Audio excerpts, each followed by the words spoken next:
Hi, this is JD. In this video, I will reveal my baby gate fully installed.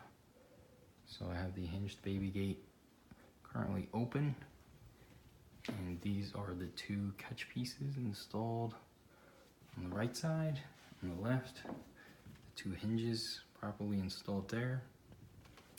And if I go ahead and close the gate,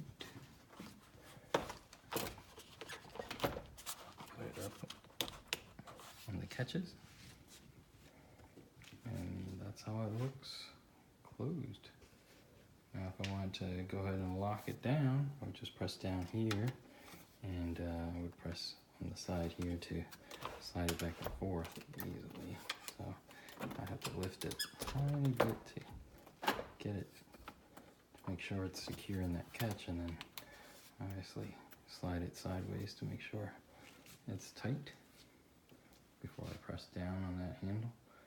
And that's pretty much it. Well, one other thing, you can also press down two different levels to lock it all the way down, or just lock it partially down.